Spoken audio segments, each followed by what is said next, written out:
Hello and welcome to another video by sirupractice.com. Today we are going to solve a closed road example question. In TfL Topographical Route Planning Assessment, there will be at least one closed road question.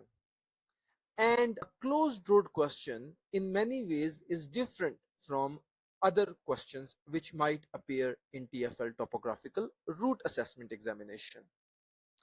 For the case of closed road question, we need to consider which section or road or expressway is closed.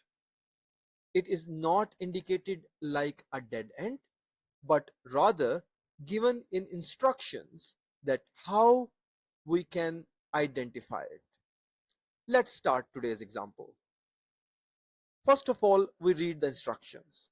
Plot a direct route from Ravenscourt Road W6, which is our green marker right here, to Greyhound Road W6, which is our red marker. We also have an additional instruction that Glenthorne Road is closed. Let's begin. So as always, the first thing to do is to draw a straight line from your green marker to red marker. This line, of course, will help you to manage and plan your route.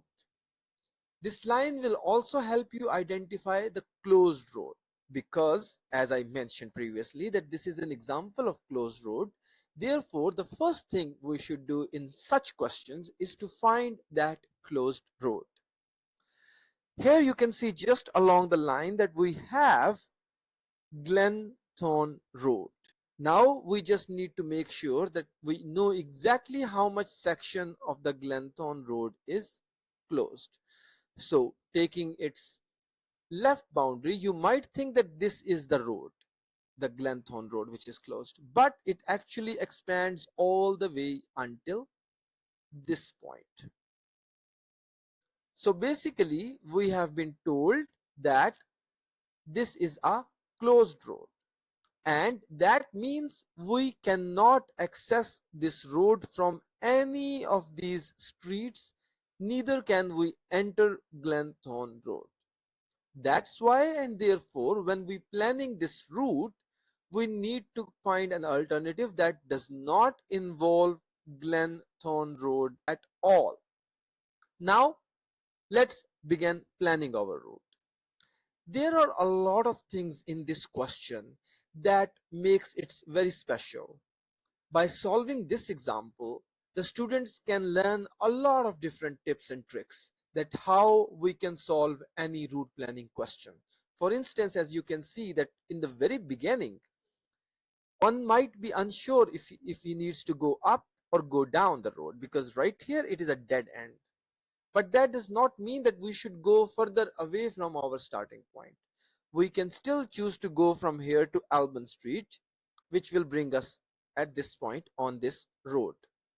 From here, ideally we could take the Glenthorne Road to arrive at Hammersmith flyover, not intentionally on the flyover, but on the roundabout below it. I will come to it in just a second. Since we cannot use Glenthorne Road, that's why we need to find an alternative. If we arrive here, we cannot use this part of expressway because right here it is one way. That's why we will go a little bit in the direction opposite to that, use this street to arrive on expressway, which will take us to the roundabout I just mentioned. Here we have Hammersmith flyover, but right below it we have this roundabout. So you might be able to see only 3 sides of the roundabout, but we know for sure that the fourth one is beneath or below Hammersmith flyover. So we can use this roundabout to come on to the Fulham Street, I believe, and then we can simply enter Greyhound Street, which is our destination. Now that we have planned our route, we can begin with our actual drawing. But before that, let me show you something very interesting. What I have here is a list of topographical route rules. This is something very important for the people who are aspiring to obtain PHV driver's license. This is exactly something which we teach to our students in one-on-one training lessons for topographical route planning.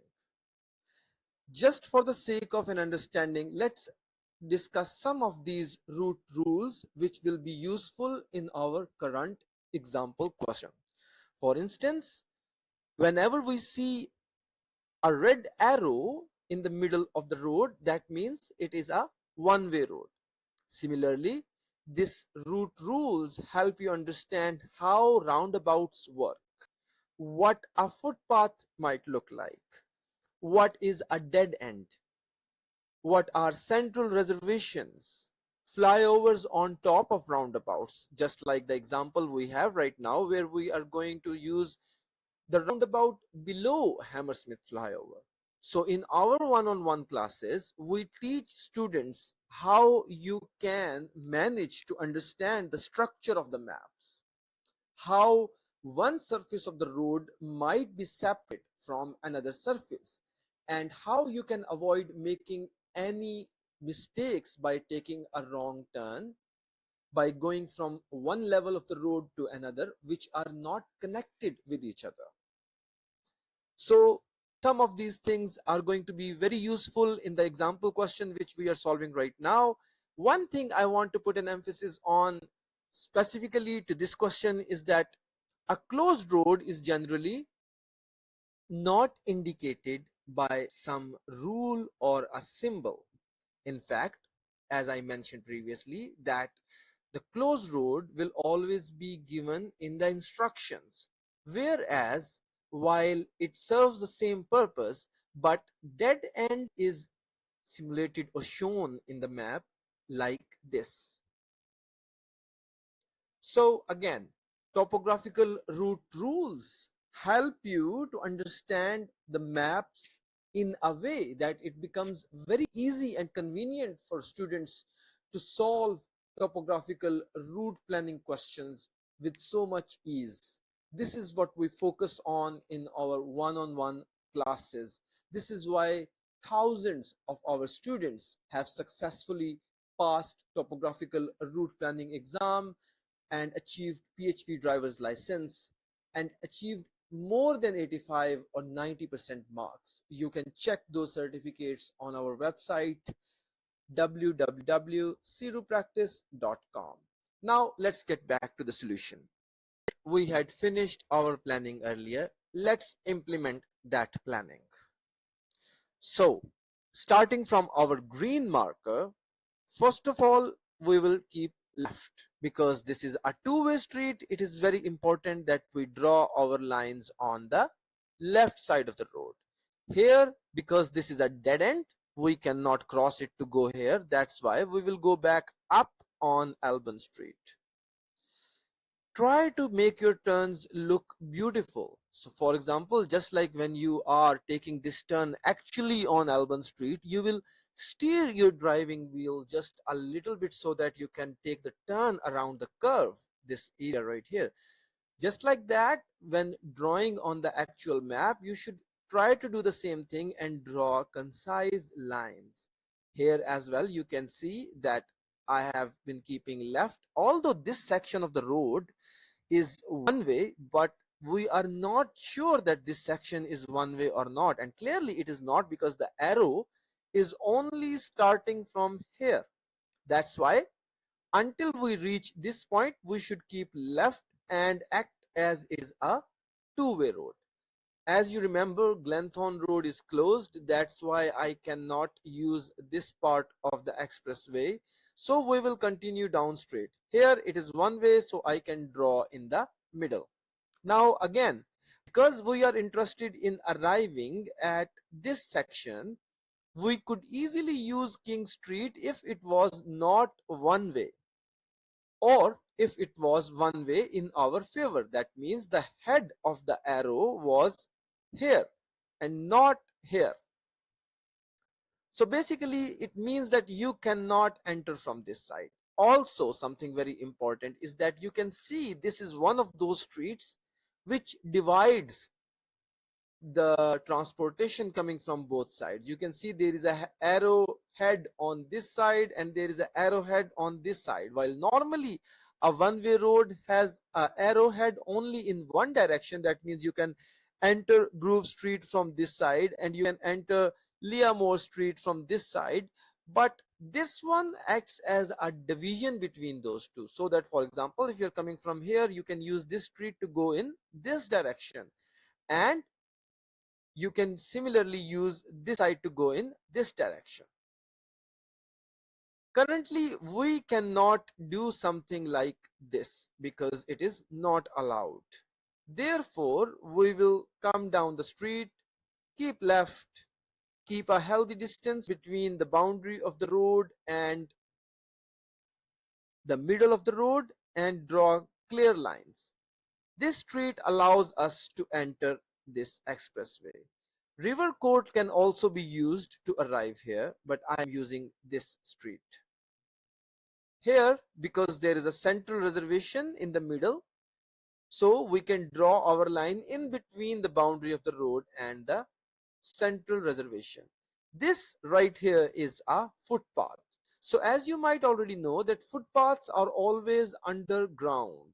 They are there to help people like pedestrians to cross the road or arrive at some particular place using that footpath, like subway stations, train stations, etc.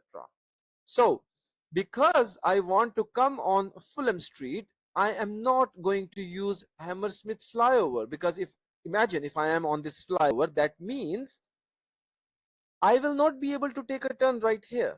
This area is not connected to Apollo or Fulham Street.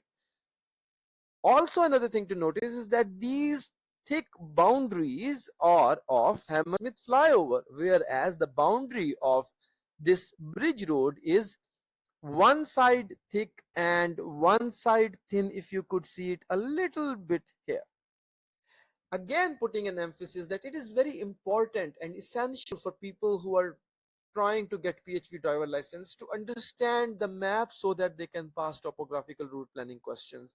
And this right here is an example of unmarked one way. So if you know how to navigate yourself from an unmarked one way, then it becomes very easy, you don't get confused. But if you do not know, you might make a mistake of going in the opposite direction of an unmarked one way and losing all marks for that particular question.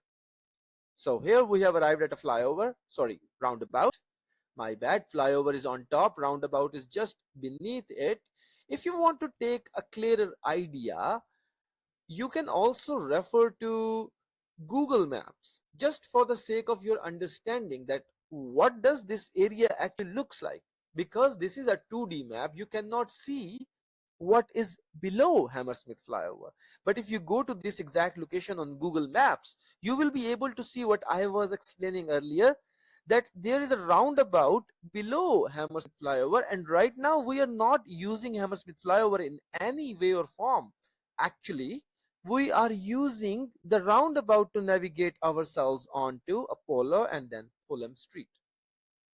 This expressway on Fulham will take us to our red marker. So here again we have two choices. We can use the Asnelia Road, which is a one-way street, or you can also, this right here is, what is this? This is also central reservation.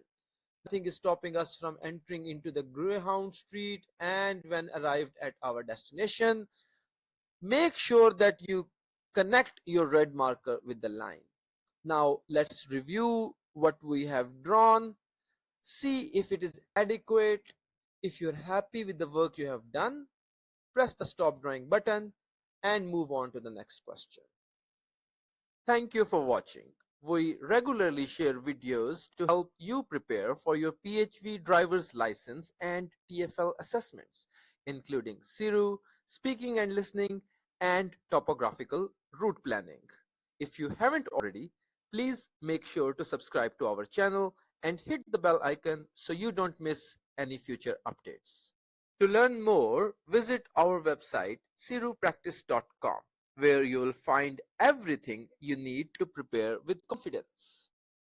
We have helped thousands of students pass their tests, many with the scores over 90%.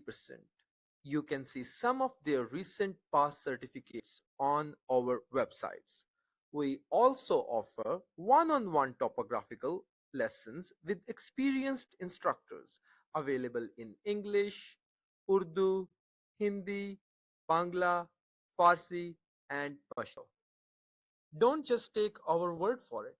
We have over 50 genuine Facebook reviews with a 100% positive feedback rate from real students. Also, while on the go, don't forget to follow TfL tests on Facebook. If you have any questions, message us on WhatsApp using the number on your screen, or you can call us directly at 020-3965-7202 or visit our website www.sirupractice.com. We are here to help.